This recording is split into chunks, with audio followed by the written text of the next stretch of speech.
ఈ దేశంలో సంకీర్ణ రాజకీయాలు తప్ప స్టేబుల్ గవర్నమెంట్ ఉండే పరిస్థితి లేదు. 2013లో భారతీయ జనతా పార్టీ ఒక సాహసోపేతమైన నిర్ణయం తీసుకుంది.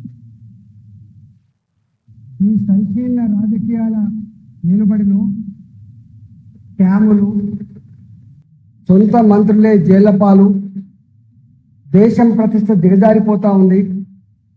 దేశ ఆర్థిక వ్యవస్థ అనుకున్నంతలో పెరగట్లేదు.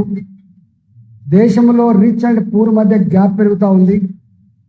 కాబట్టి దేశాన్ని బాగు చేయాలంటే నేషనల్ పర్స్పెక్టివ్ వ్యూతో ఉన్నటువంటి భారతీయ జనతా పార్టీ అధికారంకి వస్తేనే సాధ్యమైందని చెప్పి భావించి ఆనాడు 12 సంవత్సరాలుగా గుజరాత్ ముఖ్యమంత్రిగా చాలా దేశంలోనే అన్ని రాష్ట్రాలకు ఆదర్శవంతంగా పరిపాలన కొనసాగిస్తున్నటువంటి మోడీ గారిని మా నాయకుడు మోడీ గారు వారి నాయకత్వంలో మేము ఎన్నికలకు పోతున్నామంటే యావత్ దేశం భారతీయ జనతా పార్టీకి దాని మిత్రపక్షాలకు 300 పైచిలకు సీట్లు ఇచ్చి ఒక అజేయమైనటువంటి ప్రభుత్వాన్ని ఇచ్చింది భారత జాతి.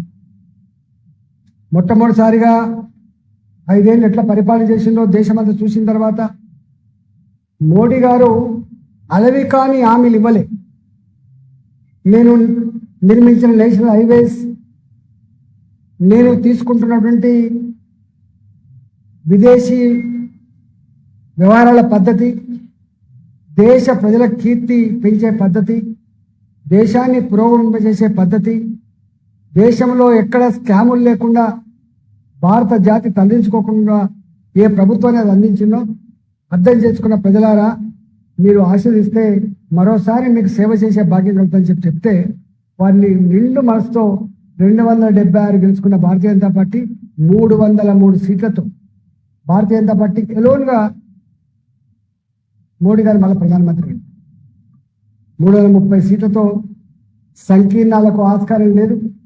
భారతీయ జనతా పార్టీ నాయకత్వంలో మోడీ గారి ఆధ్వర్యంలో ఒక అజేయమైన భారతగా ఎదగాలని చెప్పి సంకల్పించి చేసి ఆ 5 ఏళ్లలో ఎన్ని డెవలప్మెంట్స్ అయినాయో అవన్నీ మా వాళ్ళు చెప్తారు, లిటరేచర్ కూడా ఇస్తారు. ఇవాళ 4 విషయాలు మాత్రం భారత జాతి గర్వపడతాను. ఒకటి, భారత పౌరుడు ప్రపంచంలో ఏ దేశంలో ఉన్నప్పటికీ కూడా ఆమె ఇండియన్ అని గల్లెగరేసి గర్వంగా చెప్పుకున్నటువంటి స్థాయిని తెచ్చినటువంటి మహనీయుడు మోడీ గారు. రెండవది, ఒకప్పుడు పేద దేశంగా వరల్డ్ బ్యాంక్ అప్పిస్తే తప్ప, ఏషియన్ బ్యాంక్ లాంటి బ్యాంకులు అప్పిస్తే తప్ప జీతాలు ఇవ్వలేని ఈ దేశంలో వరల్డ్ బ్యాంకులతో, ఏషియన్ డెవలప్మెంట్ బ్యాంకులతో సంబంధం లేకుండా 2014 పూర్వం 11వ ఆర్థిక వ్యవస్థకు ఉన్న భారత్ ఇవాళ 4వ ఆర్థిక వ్యవస్థకు ఎగబాకింది. That is the beauty of Bharat today. మూడవది, ఇలా ప్రపంచంలో ఉన్న అన్ని మిత్ర దేశాలతో సత్సంబంధం నెలకొల్పడంలో భారతదేశం యొక్క గొప్పతనం ప్రపంచానికి తెలియజేయడంలో మోడీ గారు నిర్వహించిన పాత్ర చాలా గొప్పది. మొన్న ఆపరేషన్ సింధూర్ పహల్గామ్లో వాళ్ళ భర్తల ముందే భార్యల పసుపు కుంకుమ చెరిపేసే పద్ధతిలో వాళ్ళని చంపుతూ ఉంటే అక్కడ కన్నీళ్లు కాచిన మహిళల యొక్క ఆర్తనాద దేశం అట్టుడికి పోయింది. ప్రతీకారం తెచ్చుకోవాలని సంకల్పంలో భాగంగా ఆపరేషన్ సింధూర్లో వయోమహి సింగ్,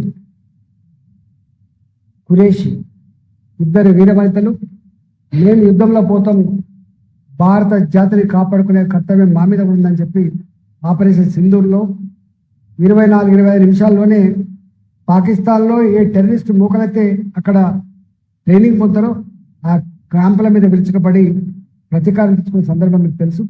అందువల్ల ఈ 11 ఏళ్ల కాలంలో మోడీ గారి నాయకత్వంలో అది నేషనల్ హైవేస్ కావచ్చు, రైల్వేస్ కావచ్చు, ఎయిర్పోర్ట్లు కావచ్చు, నిరుద్యోగ సమస్య పరిష్కారం కావచ్చు, మేడ్ ఇన్ ఇండియా కావచ్చు, రక్షణ రంగ ఉత్పత్తులు పెంచడం కావచ్చు, విదేశాలకు ఎక్స్పోర్ట్ చేయడం కావచ్చు, అనేక రంగాలు అనేక రంగాల్లో ఇవాళ సెల్ఫ్ సస్టైన్ భారతదేశం ఎదుగుతా ఉంది.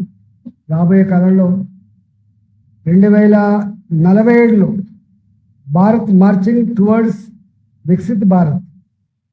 ఇవాళ భారతదేశం 2047లో వికసిత్ భారత్ వైపు పురోగమించే దానికోసం భారత ప్రజలు నిన్ను మనసుతో మోదీ గారిని ఆశ్రయించాలని చెప్పి కోరుతూ 11 సంవత్సరాలు అక్కడ, సంవత్సర కాలంలో మేము ఇక్కడ పనిచేస్తూ ఉన్నాం. కాబట్టి ఇక్కడ తెలంగాణ ప్రజలు నిండు మనసుతో ఇవాళ ₹1 కూడా ఇవ్వట్లేదు అని చెప్పి అయితే మాట్లాడుతున్నాం.